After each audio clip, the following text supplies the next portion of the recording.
Hi everyone, and welcome back to Maijane Beauty, inspiring inner and outer beauty.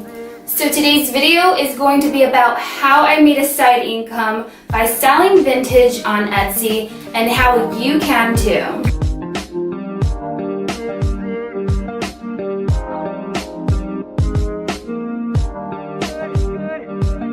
Wrote a little bit of tips on my phone, that way don't forget. But the first thing that you want to do is sign up for Etsy. You want to create an account and you want to choose a great shop name. You know, this is very, very important because this is your Etsy name for life and this is how people are going to remember you. So, if you guys don't know, my Etsy account is Fashion Week Streak. I feel like it just flows. It's short and simple. I feel like it's easy to remember. So yeah, pick a name that you are going to like, that resembles you, but something that people are going to remember, because you don't want to create a complicated name and no one can find your shop. You know what I mean? So yes, create a name and something that is short, sweet, and simple. So I know this is super cliche, but you want to be passionate about doing what you are doing, because when you sell vintage, you literally, it consumes your time. It consumes your time, put it that way. So when you are out looking for these items, it really does take time and you have to go to different stores and, really pick out the best items for, your consumers, your shop. And I feel like you really have to be passionate about it, because you might just give up because it can be a drag, I guess you can say. So second tip is really be passionate about it, because you don't want to get bored with it. So even if you create handmade items, make sure that it's something that you like to create, that you like to make. So I really recommend being passionate about it, because if not, it's not going to turn out so good in here. So with that being said, you want to create beautiful photos when posting your items. It's very, very important, because people cannot go into your shop and try something on or see it. You know what I mean? They visually see it only on the pictures that you give to them, that you show. So you want to pick out the best pictures, and you want to have the best lighting for your pictures. You want to be very detailed as possible. So I believe Etsy, you're only allowed like 5 photos when posting an item. So you want to be very particular when you're choosing your photos.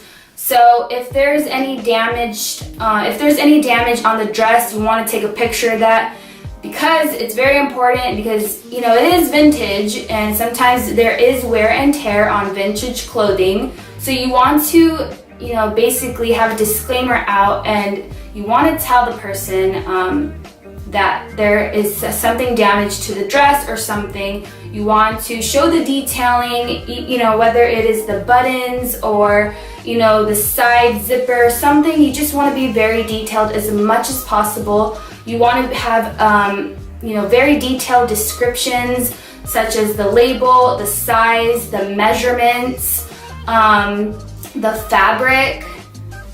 You just want to be very, very detailed, because it's very important. These people only have about 5 photos to view, and they're not buying this at a store. They only see the pictures that you provide. So it's very, very important to to take very nice quality photos, and being very descriptive with your titles and everything, because you don't want to have a bad review. You don't want to be known as a bad shop, because it's very hard to take those comments off, and you have to go through the whole human resource department and things like that, and you don't want to deal with that. So it's just good to take quality photos and be very honest with your descriptions. So with that being said, when you're taking your photos, I actually recommend to change it up. Try to see what works best with your shop, because I have had great luck modeling the clothes and taking pictures that way, but sometimes I have great luck with selling items and using my mannequins for pictures. So it all really just depends. I say test it out, see what your customers like. Also, which is very important to know is, yes, so 20 cents to post, which lasts 3 to 5 months. And then to renew, again, it's 20 cents if it doesn't sell. And they do take 3% out of the purchase.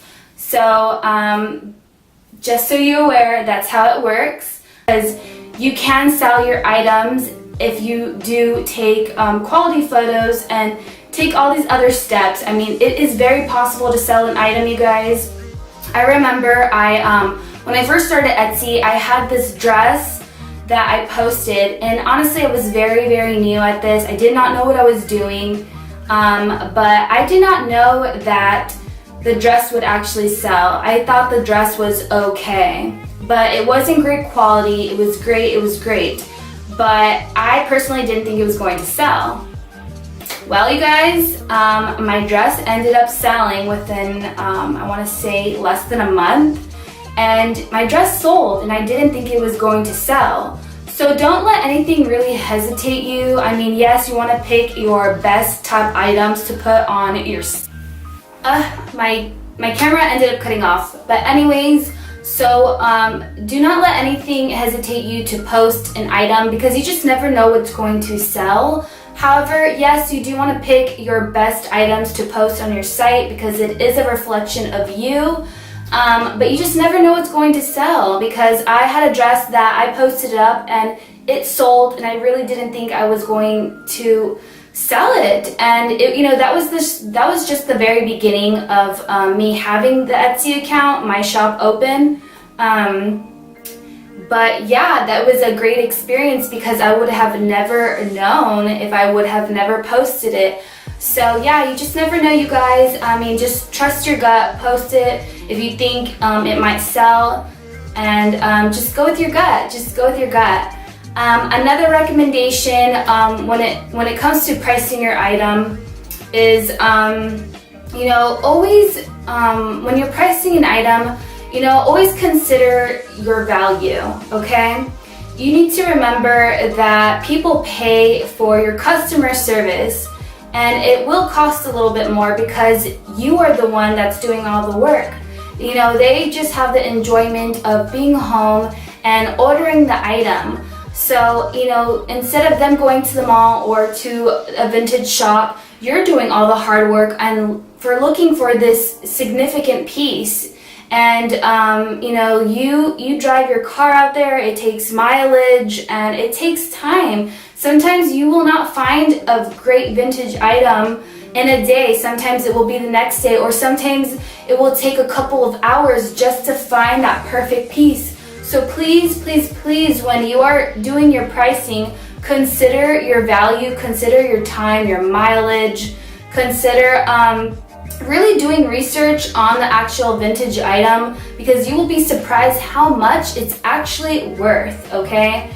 You just never know. So make sure you really do your research, you Google it, Google certain brands that you happen to see at the shops.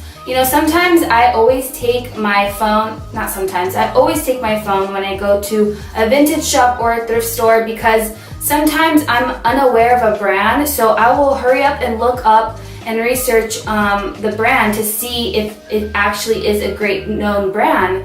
And I have made great sales by just doing my research and pricing it to the correct pricing. So always consider your value and your worth. Also, so when you have made a sale, make sure to always be unique when sending out the item.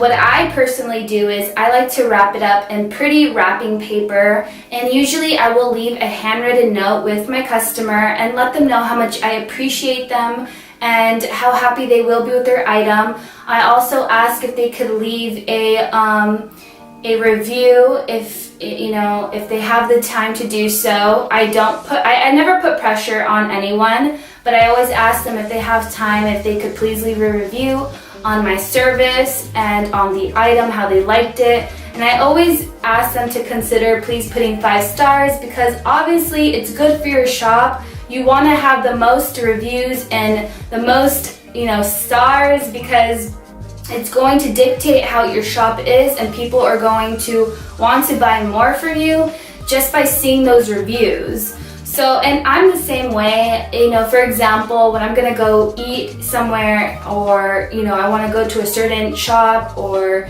somewhere, right? I always Yelp it, and I always look for the stars, you guys. I always do. So always remember, you want to replicate something that you would want, right? So always be mindful of that. So yeah, always be unique, be yourself, and do something that's a little different that anyone else would do. Also, another tip, I'm not the greatest when it comes to postage and all that good stuff, but what I have learned, thanks to all the nice people at the post office, only some nice ones, because honestly, majority of the time, they are not really nice there.